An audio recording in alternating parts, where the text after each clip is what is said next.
走进名家，欣赏名段，欢迎收看《名家名段》。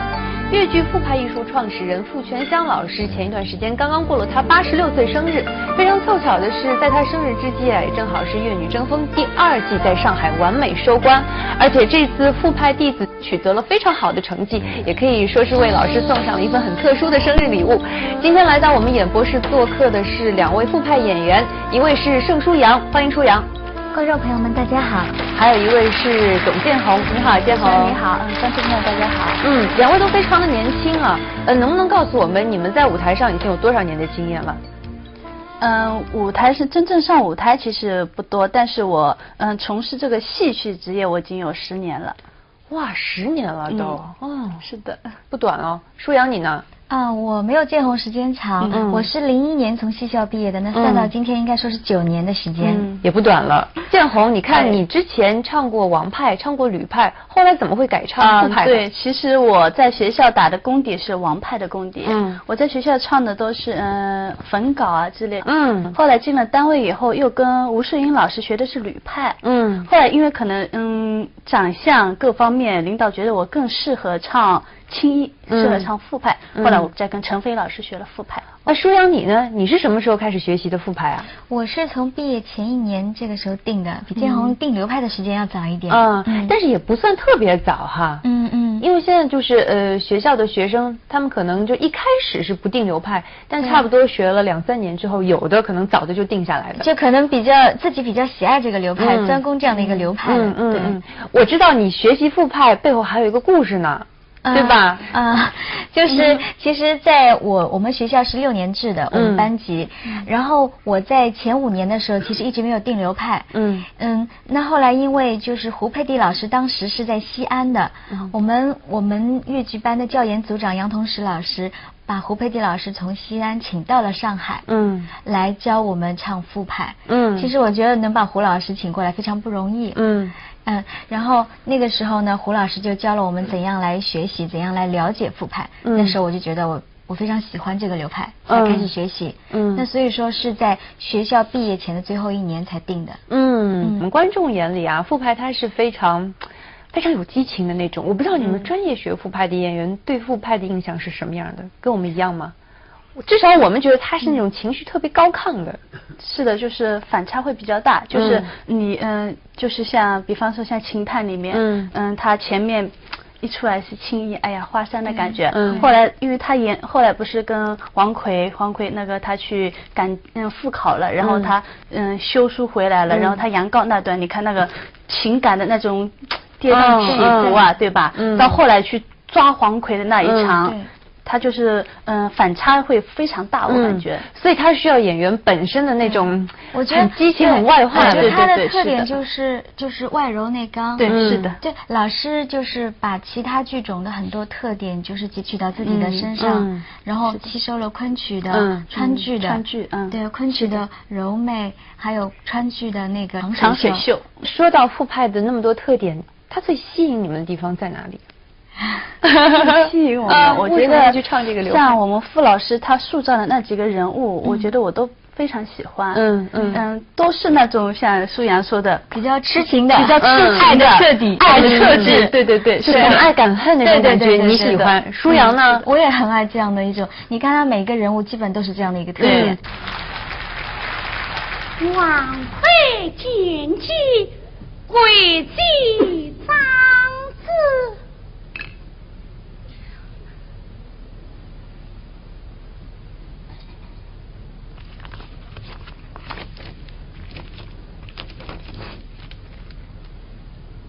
此必既在进教营之中，望传老丞相造贼，就是城里。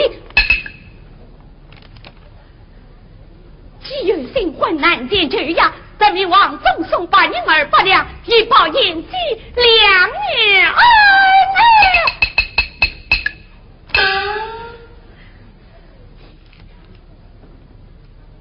必连自愿一归，须将不应冤枉亏，只因教在张得乐，真相君律，鸟语在。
他每夜的苦衷到三更，那王魁上京把事应，我也曾同王魁正在神仙把事明，实指望生死何不与他共，命儿谁知晓是人之面薄，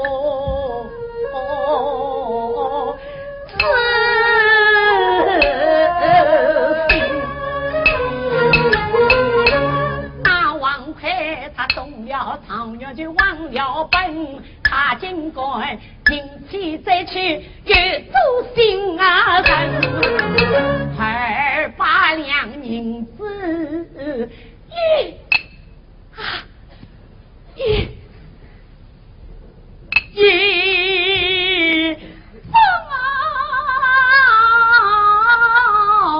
心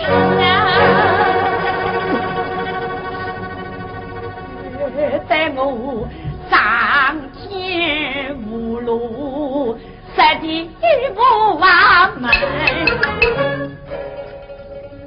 再等我心出神公开。王神生死生意是插应与我归应把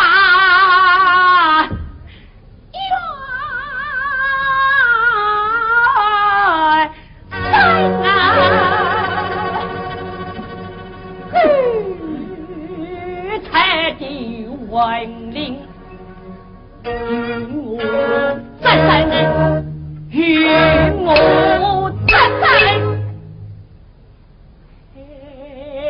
三年，我总是望天也过天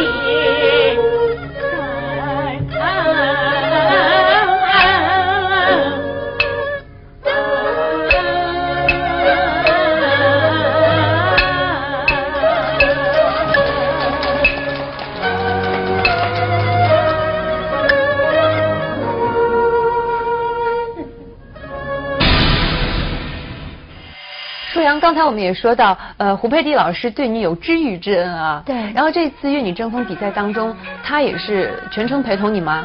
胡老师因为身体也不是最好，然后毕竟这个年龄，所以他在总决赛的这轮环节没有陪我，但是在决赛的时候，他到单位指导过很多次，就是这个杜十娘投江。那也不容易了。对。以他这个年纪，现在就是决赛时候还可以全程陪同你。对。因为我们都知道啊，胡老师他平时真的是一个性情中人。他平时生活当中，会不会很凶？教戏的时候？我觉得他平时就是生活当中啊，还是比较和蔼可亲的。然后跟我们什么话题都能聊。但是真的说到专业、说到戏的时候，真的是非常严厉的、严谨的。对。他严厉严谨到什么程度啊？就是有的时候会激动到，就是你下来，我来表演，然后眼泪都会出来，这样。真的。就是眼泪，自己的眼泪就出来，这样很激情。他就是这样给你演的时候，他就表明他之前对你的表演已经不满意了。对。我来给你看正确的、好的版本应该是怎么样，就是着急了。他平时会给你们说一些道理吗？会，老师时常跟我们说道理，在学校的时候一直说道理。我们对人生的态度、对艺术的态度、对各方面的了解，就是从他们身上开始。对，我老师也会舞台上教我，还有平时还会教我怎么做人，要大度，要大气。因为他们都是傅全香老师的弟子，对，所以可能这样子的性格也会是从他们的老师，就傅老师这边，我感觉肯定有关联的。是的。还记得老师跟你们就是说过特别让你们记忆深刻的话吗？我经常会，我们老师说过一句，他说，他一直跟我们说，艺术是很清高的，如果你不去靠近它，不去挖掘它，它是永远不会靠近你的。很深刻，是不断的摸索，很深刻，很有道理。建宏，你的老师陈飞的老师呢？我老师其实是很朴实的一个人，他不会用很很华丽的词语来教导我，但他都是用那些平时最朴实的，然后最就是比较现实的一些事情来教导我。我知道舒扬啊，胡佩琪老师在教你戏的时候，他对你有一个特殊要求，让你就一边跑圆场一边唱，这是为什么？奇怪的。胡老师其实他当时从西安回到上海的时候，就是他其实之前没有收过徒弟，没有教过学生，但是他有自己的一套练习的方法。就我听他说过，他以前都没有直接带过学生，因为他演出比较多。那所以他就希望能够从我们身上就是体现出他的那套效果，他的那个方法。那么就是说他用非常短的时间，就是每天让我们不断的练习圆场，练完就唱，或者边跑边唱。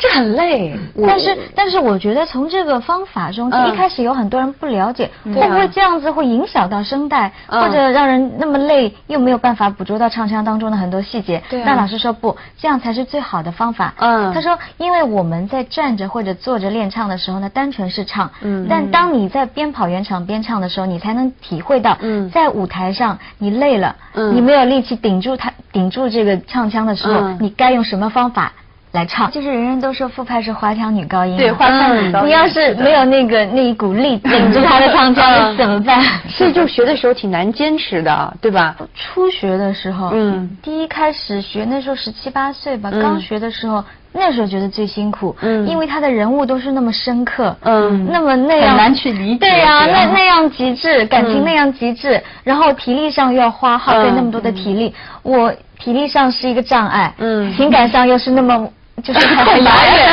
远，空白。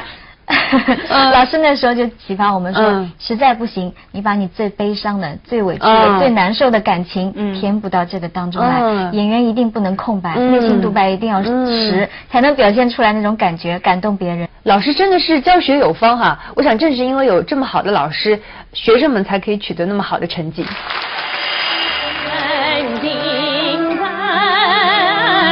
花森林，冰山石，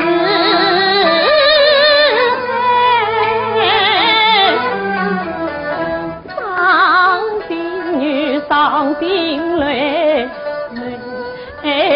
落心啊谁？弟子无往日曾梦幻，观塘花香把关门，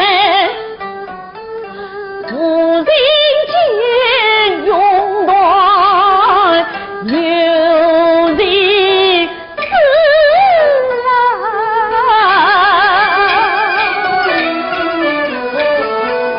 心话从此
的篱笆万叶，怎可以永别二字？白郎啊，白郎，为你春早比邻，我为你不必有名，我岂是铁打心肠，真乃生死广隔，有名一度，当有后言。为娘，哪里走？为娘。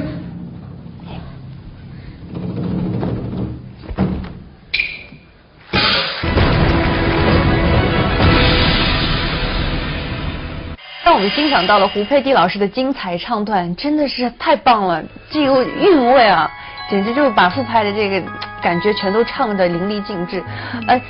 建宏，你也有一位好老师陈飞老师啊，是的。说说你跟陈老师的渊源。其实跟陈飞老师，我应该说陈飞老师一个非常好的一个人。像上次好多人说，哎呀，你为什么要叫陈飞老师陈妈妈呀？啊，你平时都叫老师其实平时我叫他老师，但人家都会觉得他像我妈妈一样。因为从上一次2016年的《愿女争锋》，他是全程陪同，还有从生活点点滴滴都照顾的无微不至，所以人家都会以为，哎呀，你太像建宏妈妈了。后来人家就会给他说，哎呀，陈妈妈来了，真的很让人羡慕。对，就师生关系会好到这样子，旁边同行都会觉得啊，我有这样好老师就好了。我觉得通过平时生活中，就是比赛的一些接触中，我就真的看到陈飞老师对建宏真的关照了很多。我知道在上一届粤语争锋比赛当中，建宏你的初赛和复赛选择的作品都是马龙将军的《江氏惊魂》。是的，这个其实是陈飞老师的新编戏哈，是不是他特别希望你能够来演啊？对，因为比赛吧，肯定希望展示演员的多面化的东西。然后这马龙，而且我们复排一般演的都是正面角色。这个马龙将军他这个麦克白夫人啊，他是一个反面角色。因为可能选手选的这些类似的剧目会比较少，而且老师也比较希望我来。用这个角色来展示一下，我自己也非常喜欢这个角色。很挑战啊。对，很有挑战。以前反面的挺少的。对，而且那时候我年纪还小，他的内心那种复杂的感觉，就是很难去抓，很难抓得到。本来复派的塑造角色就已经挺难抓的，再加上这个人物就难上加难，更加难上加难。所以老师希望我来挑战一下。看来你们老师对你的要求非常的高，期望也很高。是的。但陈飞老师平时教你的时候，这个他唱的时候最应该注意些什么？唱复派的时候。因为我们太老先生。傅老师他非常注重脑腔共鸣、胸腔共鸣，就是发声方法，所以我老师在教我的时候，他也会在这个方面对我特别严格一点。还有那种复排的韵味。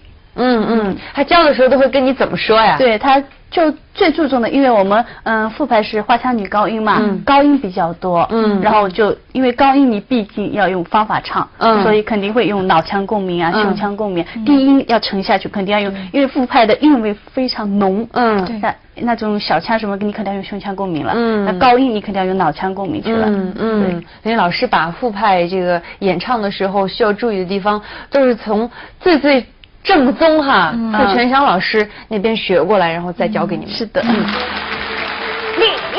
我曾经有山高的求望，心想当真当成，你怎么会知道？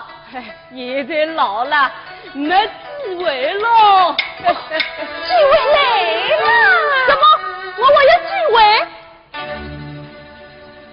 看皇上一家一来临，就在我大花瓶，真是空个好机会啊！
又把不能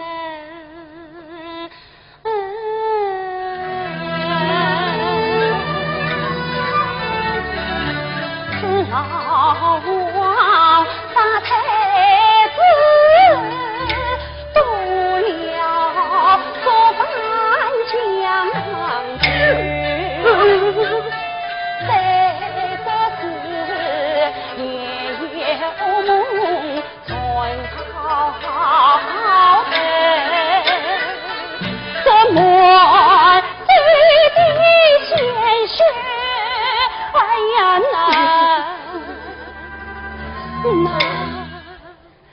难洗清啊！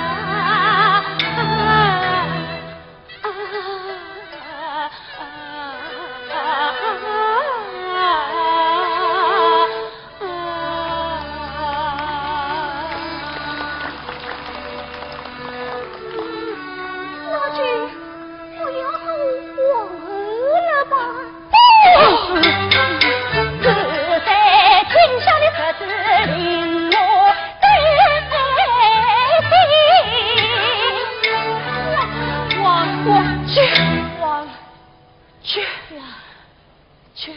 却不能放弃。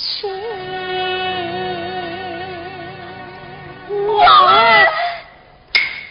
自告无上的全地。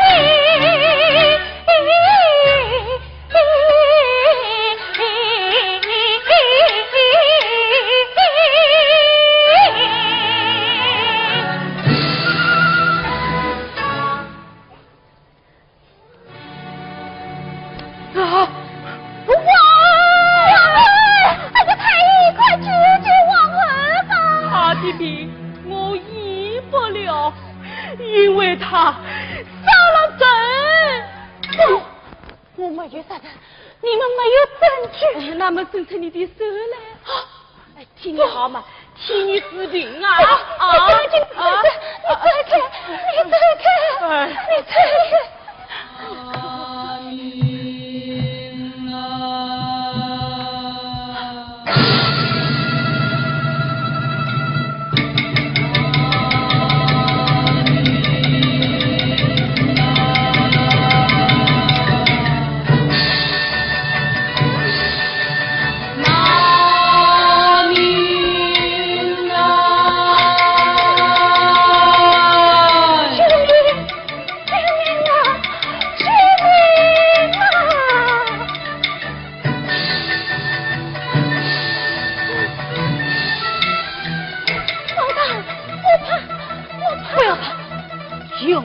我才真。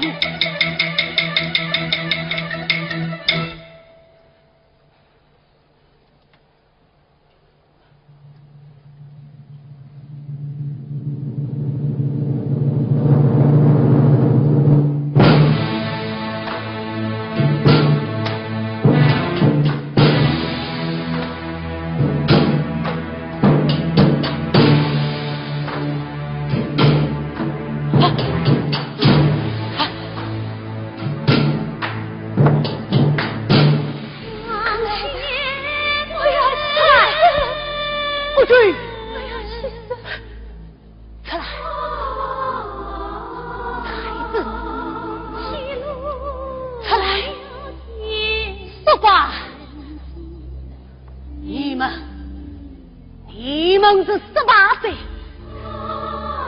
都是胆小鬼。你们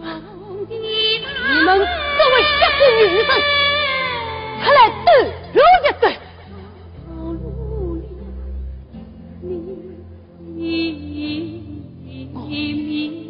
我马龙不怕你们，我生理才，我是当今天子。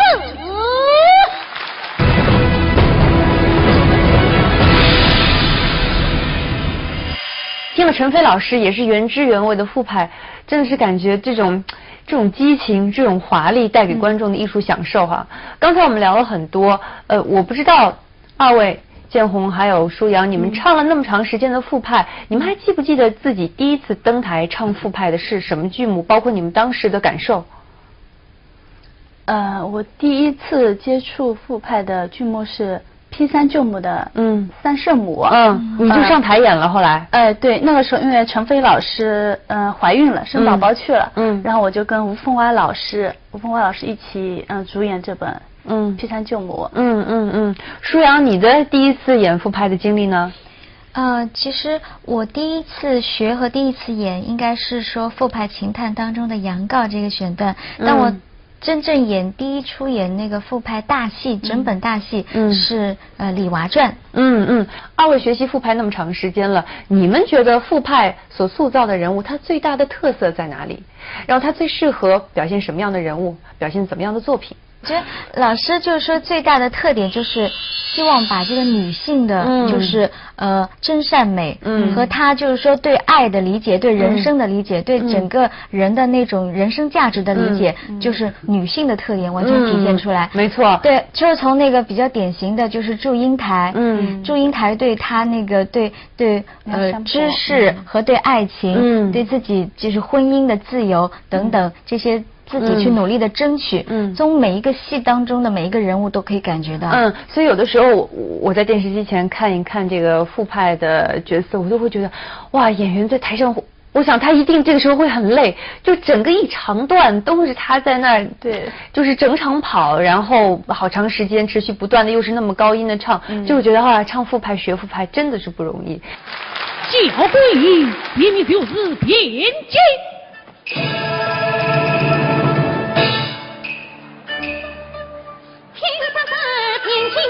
我心胸自大悲，在乡下自大过本的王水，他在那分外路上曾上所在，大都教子女心负担担，凄凄切切千里欢。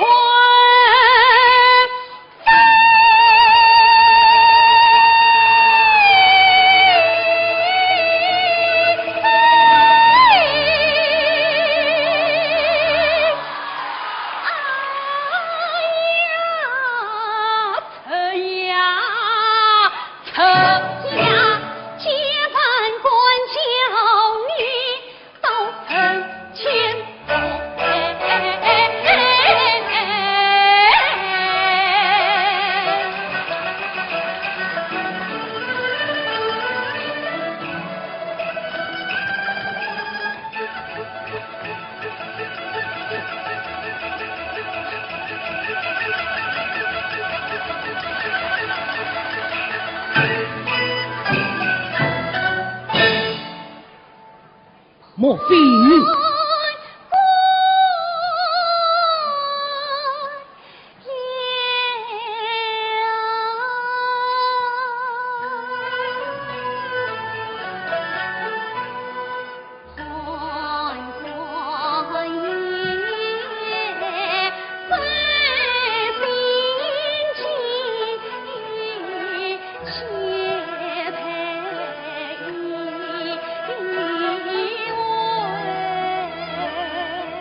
莫非女生配作之意？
子他连半点人心都没有呢。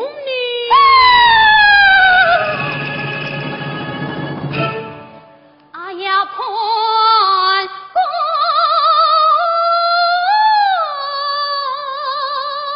爷呀，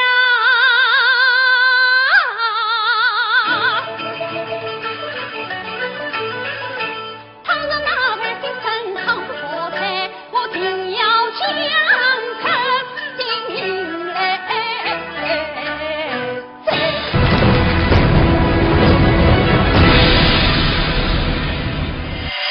我记得第一届粤女争锋比赛的时候，傅老师每一场都坐在台下。我不知道你们作为演员、作为选手，在台上演出的时候，看到自己的泰老师在台下，你们是什么样的感受？泰老师在台下坐镇，应该说对我们鼓舞很大，我们很有动力，很踏实的感觉，然后就觉得心里有底儿。我还记得那个时候我们在比赛，老师天天来看戏的，就是来鼓励我们的时候，然后有戏迷就是说跟我说。舒阳，你们知不知道，我们天天坐在你们老师旁边看戏啊，竟然注意到一个细节，老师天天坐在底下的时候别一个胸针，蝴蝶，每天都是不一样的蝴蝶胸针，真的。其实我透露一下，爆料一下爆个料，我们泰老师家里面收藏了好多的蝴蝶，不管是胸针、发饰或者各式各样的摆设，上百。真的是200-300，都非常非常漂亮，对，都是喜爱傅老师艺术的戏迷、学生、朋友等等，从各个国家就是收集来的，特别珍贵的。都是很多蝴蝶形状的一些小配饰啊，特别珍爱。对，他看到一些好的朋友来啊，就是特别珍爱的，就是把这个打开来给我们看。然后我知道那次比赛之后，你们都集体去拜访了傅群祥老师，是吧？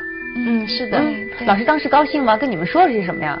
高兴啊，肯定老师高兴，然后他会鼓舞我们，哎呀，你们要再接再厉啊，说些鼓励我们的话。老师说让我们这些所有的傅派的徒孙们，让我们相互要团结，让我们相互要取长补短。因为傅老师、泰老师身上的艺术，我觉得是非常全面的。无论从形体、从唱腔、从文的到武的。我觉得就我们身上并不是每个人都很全面。老师希望我们相互取长补短，每个人都可以达到全面。所以你们傅派的弟子就是有的时候会聚在一起，像姐妹一样哈，互相都会对彼此的艺术上会有一些建议或者是指点，因为这也是你们泰老师所希望看到的。最近一次见到傅老师是什么时候啊？就是傅老师生日的时候就是前阵子。对，我在绍兴，而且单位里有演出任务，我不能出来，然后舒阳去了。那你就只能电话，我就电话里跟泰老师讲了这句话。舒阳，你到现场去了哈？对，我去了。当时很多护士还有好多那个朋友，就是为他那个唱了生日歌。当时傅老师我看到他那个眼泪在眼眶中打转。但大家都让他要坚强。让他要乐观。因为我们这次2个人同时又得了奖，就说这是给傅老师最好的很大的安慰。没错。所以在这里我们要通过电视机前的镜头，祝傅群祥老师早日康复，身体健康。对日本不放，看他们就是银律模样，说不定也是到杭州读书去的。那位仁兄听了，小弟这下有理，小弟这厢万里。请问仁兄真心大名，夫居何处啊？小弟心中明应的，那当于做家庄人士。做仁兄，贵问仁兄是贵籍2、3辈啊？2仁兄，奇怪，仁兄可是到杭州读书？真是，请问我也是去访师去哟。哎呀，好奇，好奇，请说，请说。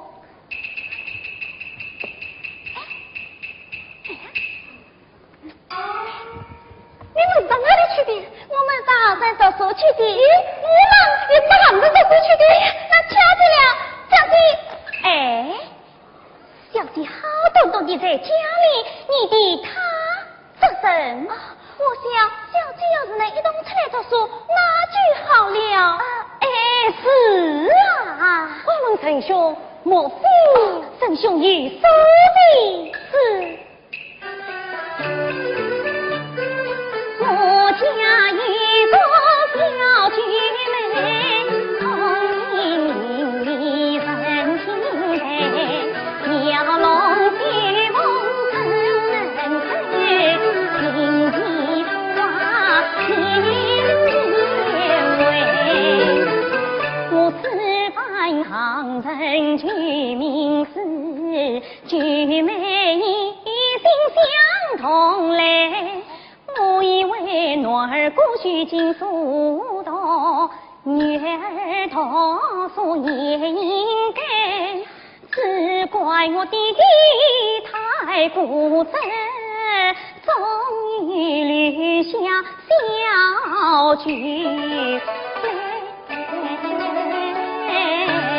妙哉高人，妙哉高人啊！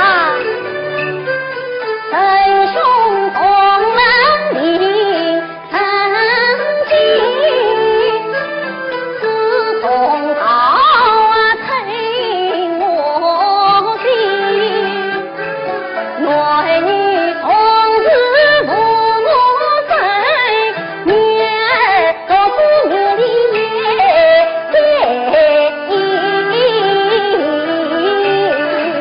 圣兄夸奖。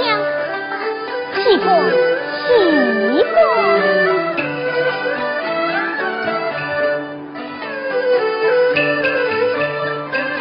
我以为天下男子一分样，难得他也为女子抱不平，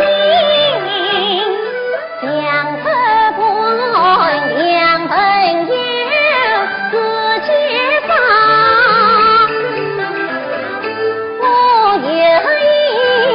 与他结为兄弟们，各位兄，小弟有言，这是难以启齿，圣兄替我请教看这无妨。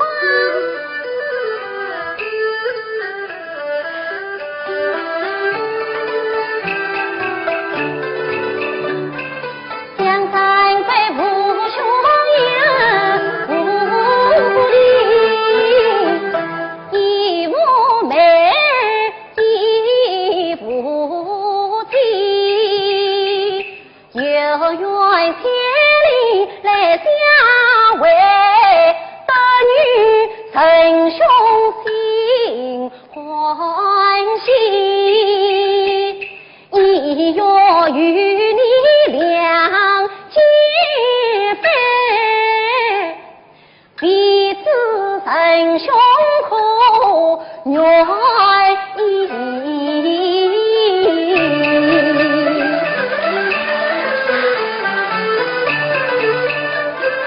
多等圣兄今晚见你疼兄弟，从此托付与两关，小弟难报怨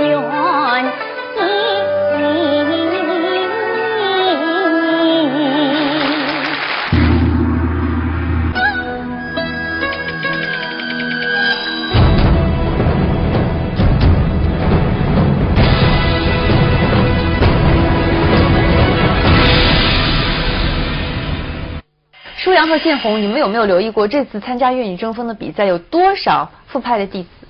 应该有五六个吧，至少5、6个。对，因为你们都是学的是同一个流派，然后在舞台上相互竞技的时候，会有不一样的感受吗？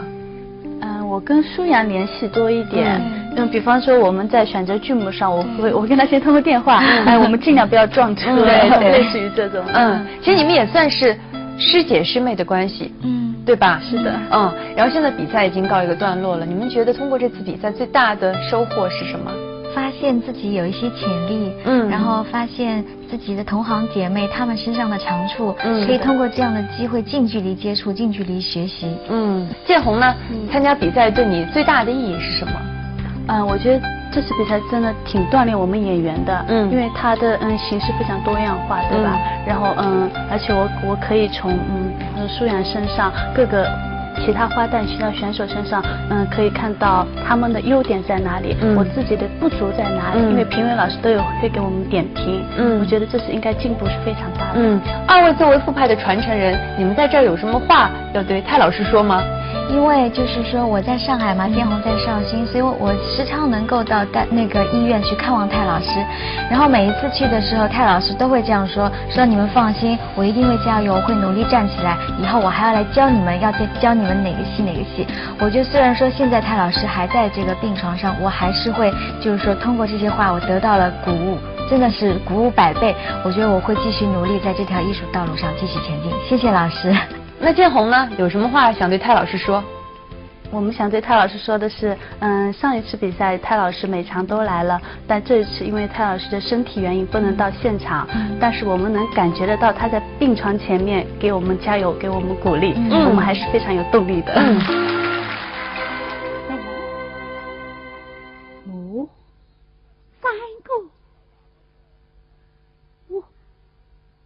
我不是在做梦吗？不是做梦，是我回来。三哥，永琪，总算把你盼回来了。永琪，永琪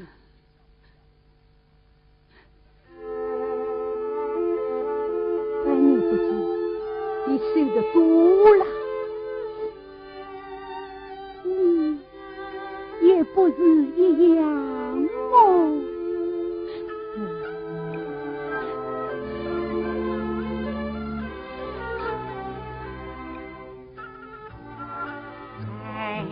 前期乃是轻轻上君尊，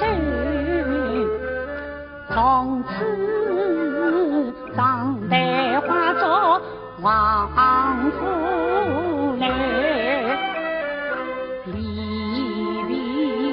辛苦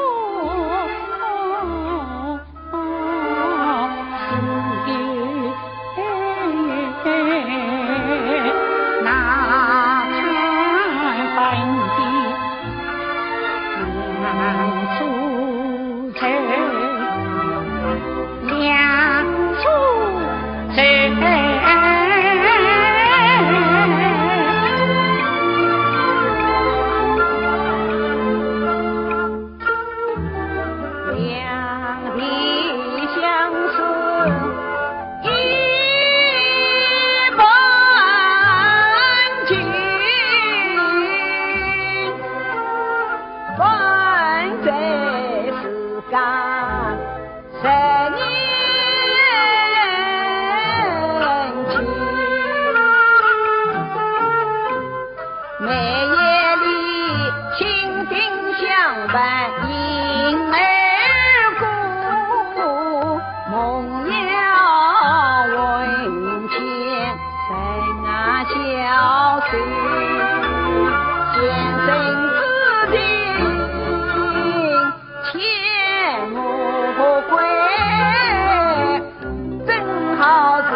说的吗？哎呀，妙！哎，这个是你？哪个是我？哎呀，哎呀，真是惟妙惟肖，栩生啊！哎，雕中小技，何作挂齿呢？哎，永琪，我想到新婚之夜，新婚之夜，因我两人不是陪送官夫人那去卧龙寺吗？记得你侬我侬。